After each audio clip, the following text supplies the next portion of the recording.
ಆಕೆ ಹೇಳ್ತಾಳೆ, ನೀನು ನಿನ್ನ ಹಣೆ ಬೊಟ್ಟು ತೆಗೆದು ಹಿಜಾಬ್ ಧರಿಸು, ನಾನದನ್ನ ರೀಲ್ಸ್ ಮಾಡಿ ಇನ್ಸ್ಟಾಗ್ರಾಮ್ನಲ್ಲಿ ಪೋಸ್ಟ್ ಮಾಡ್ತೀನಿ. ಈಕೆ ಹೇಳ್ತಾಳೆ, ನನ್ಗೇನ್ ಸಿಗುತ್ತೆ? ಆಗ ಆಕೆ, ನಿನಗೆ ಜಾತ್ಯತೀತಳು ಅನ್ನೋ ಪದವಿ ಸಿಗುತ್ತೆ. ಈಕೆ ಹೇಳ್ತಾಳೆ ಆಗ, ಹೌದಾ ಸರಿ, ನೀನು ನಿನ್ನ ಹಿಜಾಬ್ ತೆಗೆದು ಹಣೆಗೆ ಬೊಟ್ಟಿಡು ಅಂತ. ಆಗ ಆಕೆ ಹೇಳ್ತಾಳೆ, ಕ್ಯಾಜಿ ತುಮೆ, ಅದು ನಮ್ಗೆ ಹರಾಮ್, ನಾವು ಆ ರೀತಿ ಮಾಡಿದ್ರೆ ನರಕಕ್ಕೆ ಹೋಗ್ತೀವಿ. ಹಿಂದೂಗಳೇ, ಇದು ಅವರ ಜಾತ್ಯತೀತತೆ. ವೀಕ್ಷಕರೇ, ನಾವು 2 ವರ್ಷಗಳಿಂದ ಲವ್ ಜಿಹಾದ್ ಬಗ್ಗೆ ಕಾರ್ಯಕ್ರಮ ಮಾಡ್ತಾನೆ ಬರ್ತಾ ಇದ್ದೀವಿ. ಆದ್ರೂ ಕೂಡ ನಮ್ಮ ಹೆಣ್ಣು ಮಕ್ಕಳು ಲವ್ ಜಿಹಾದ್ಗೆ ಬಲಿ ಆಗ್ತಾ ಇದ್ದಾರೆ.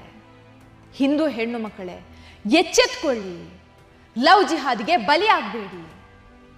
ಹಾಗೆ ನಮ್ಮ ಟಿವಿ ವಿಕ್ರಮದಲ್ಲಿ ಇರುವಂತಹ ಎಲ್ಲಾ ಕಾರ್ಯಕ್ರಮಗಳು ಅಂದ್ರೆ